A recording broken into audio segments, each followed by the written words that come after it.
So welcome back to Algorithms of Bioinformatics. Chapter 5 is about string matching. Biologically motivating is a slightly different term for roughly the same problem, the read mapping problem. And I'll start commenting a bit on that. And then we'll go through several rounds of formalizing the problem and solving it in different aspects. The same motivation will keep us busy for a bit longer than just this part, because there's a few shortcomings of the part that we'll cover today that for biology aren't sufficient, and also the performance wouldn't be good enough. So it's a big chunk.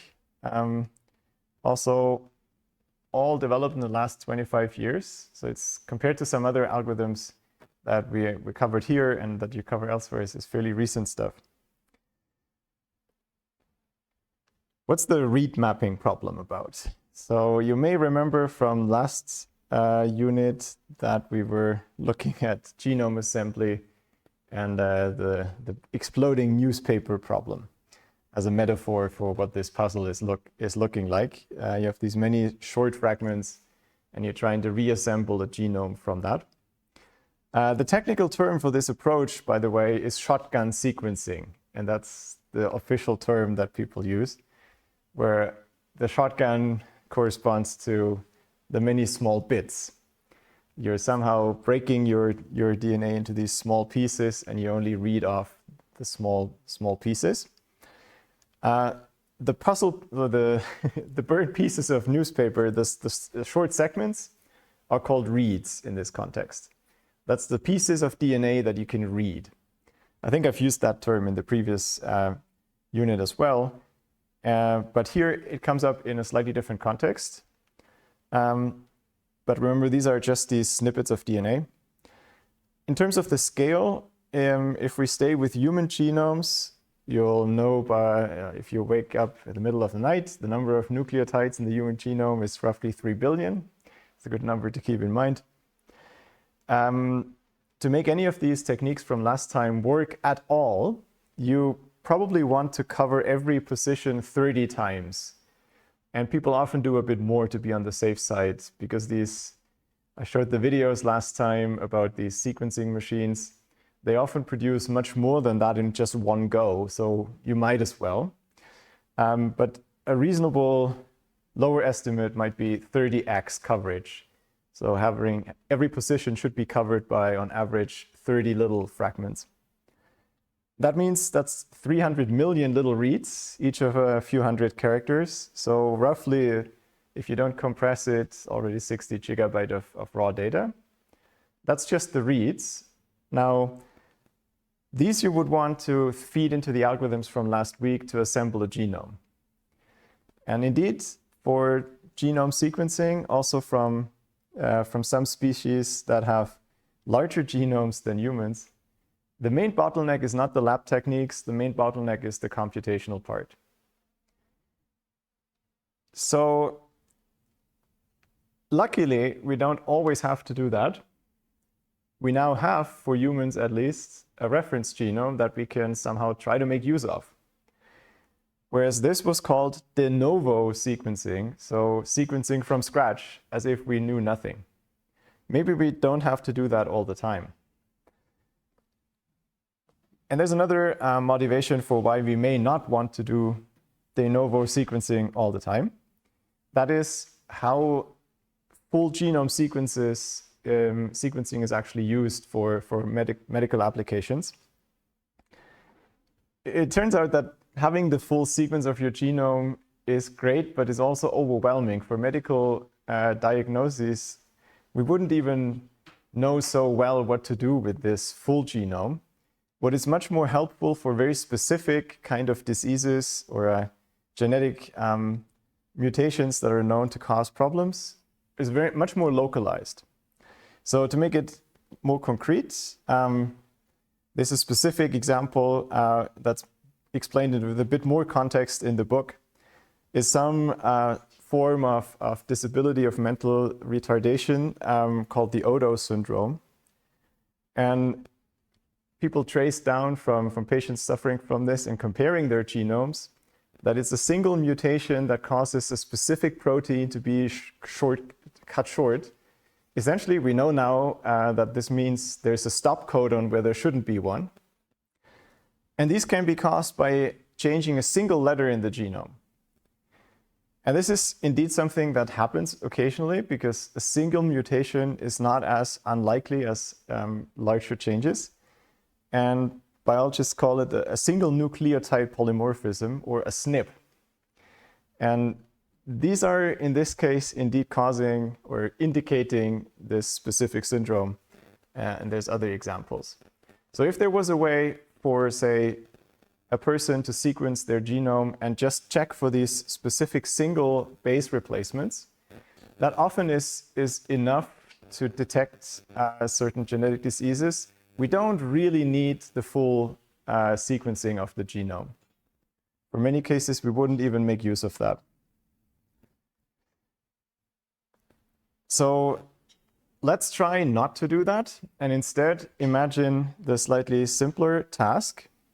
There's the long human reference genome, and you're trying for your reads, which this is not to scale, they're much shorter, right?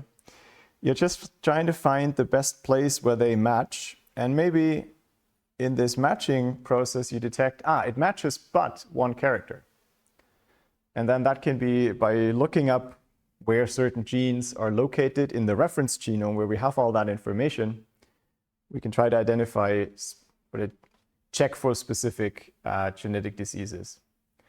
Most of the things that commercial providers do with your genome, if you ask them to sequence it and then give you some analysis of potential genetic problems that may at some point haunt you, that's usually what they do.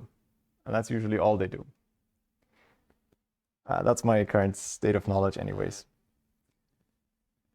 So to formalize what this means for the computer science part, for the computational question, is the read mapping problem. We're given a text, that's the reference genome, one long sequence, and we're supposedly that's correct and done. And then a whole collection of patterns, short reads, that's from the new patient that we're checking. Now, just to comment on the notation, we talk about the same thing. It's only going to come up later again. The text is of length n, and the patterns are of length mr, so they could be different lengths. We typically think of these as being much, much shorter than n. Remember, n is 3 billion, m might be 200.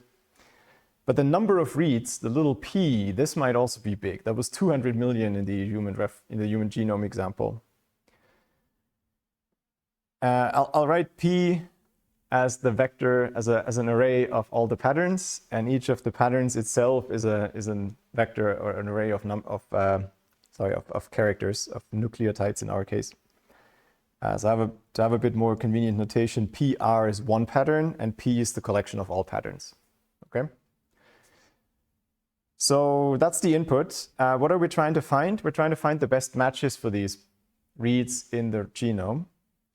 Now, what best match means is up for definition. This is a template for different problems, the read mapping problem. It's not really one well-defined problem yet. Best match, I guess the gold standard would be something based on our alignment algorithms. In particular, these semi-local alignments, that just means you're allowed to slide it along the genome in any way. Another term was fitting alignment. That's what's used in the book. So you're trying to use all of the pattern, but you can zoom into a specific region of the genome. Now, that turns out to be very expensive and not really doable with the amount of data we have. We can try to be a little less precise and say, instead of an alignment that includes insertions, deletions, I'm only allowing mismatches. Then maybe that's still not quite doable. And instead we say, if the best I can find for my pattern is a match with many mismatches still, then I'm also okay to not report that, because it seems to be some error. Maybe there was some contamination of the sequencing probe, right? It's not actually part of the human genome that I'm interested. It's some other dirt particle, whatever it was. So I'm only interested in the matches that are close enough. And for the SNPs, that's exactly what we do. A single nucleotide polymorphism would be a match of the read with a single mismatch. So this seems very restricted, but is actually very useful for this application we just discussed. The last one is least biologically correct, but is computationally cheapest. That's only exact matches. And we'll focus on this last one for now for two reasons. First of all, it's easier, and we have to start somewhere. But also, these other variants can partially be built on this. In particular, the case with a single mismatch, you can maybe intuitively, without going into much detail, if there's a long string that matches with a single mismatch, well, there's also going to be a large part of that string that matches without any mismatch. The mismatch is only one, it can't be everywhere. But also that it simplifies the problem is of interest to us here. And so for the first part, forget about the read mapping problem in these other variants. It's always going to be about exact matches for now.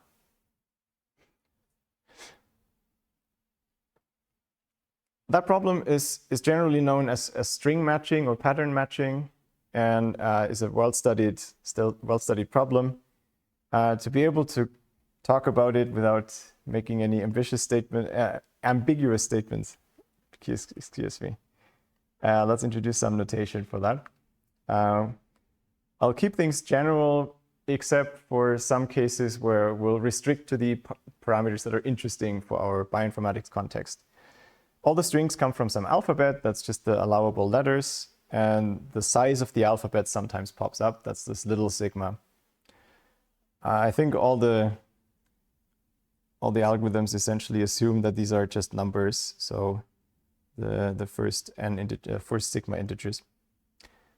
Of course, for DNA, that would be just the four nucleotides. It could also be the amino acids if you're talking about protein. The methods are more generic, and everything in a computer is a string, so oftentimes you can apply the same techniques. But for us, you can think of sigma being really small and fixed. Then a string is denoted as the sigma to the n as a tuple of length n. Sigma star is this unspecified length, so union over all lengths. I don't know if we even need this. That occurs, epsilon is the empty string. That's important. And then there's a bit of notation that essentially just says strings are arrays, and I use the same notation as for arrays. So this you've seen many times before, S0n starting at 0. Sometimes we'll write the concatenation explicitly. You've seen that before, I think.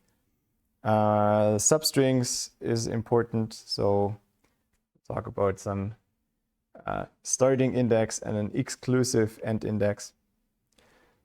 And two specific terms that will pop up, prefix and suffix. Prefix is a substring that starts at the beginning, suffix is a substring that ends at the end. Maybe familiar to many. In case of doubt, you can look at this slide. With that, we can further narrow down the problem we're looking at. It differs from the read mapping problem specifically in that we're only having one pattern here. So it's the same kind of text, n characters, and then we have one pattern of length m. In the read mapping context, we'll have many of these patterns. So for now, we'll just assume you do one pattern after the other. Okay, then what you're looking for, this you can also get into debates about. The easiest might be to think about finding the first match of the pattern in the text. For read mapping, probably you want to do all occurrences of the pattern in the text.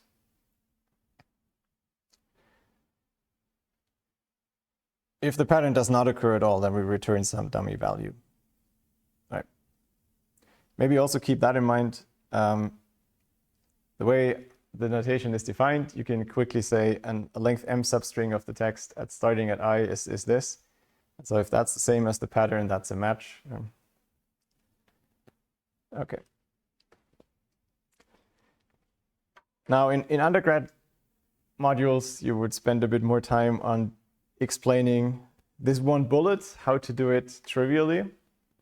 I'm not going to go there, but let me briefly say that you can solve the string matching problem by trying every starting position I that would be allowed, and then checking the next m characters. Do they match at this position with the pattern or not? Okay. So that always works, and it can find the first match, or it can find all matches as you like. The total number of character comparisons, so individual characters between string and pattern that we compare, is roughly n times m. And that's going to be a bit too much for read mapping. For a single pattern, maybe still doable because m is not humongous, but we'll not want to do this for the combined length of all the patterns. That said, if you look at what some standard libraries do, for example, the Java library, they essentially use this brute force string matching method. Python's method is much more sophisticated and would maybe even be good enough for this bioinformatics context. The Java one, the one I've seen when I last checked anyways, would, for the kind of data we have, not work well, because the typical thing that is tricky for these string matching methods is if the alphabet is very small, because then you have a lot of partial matches just out of random luck, and also long repetitions both within the pattern and in the genome. These tend to be potentially dangerous for the string matching methods. So even though this is the worst case running time for these simple methods, they often are better on average. But in the case of bioinformatics data, the worst case might actually happen, or close to the worst case might actually happen.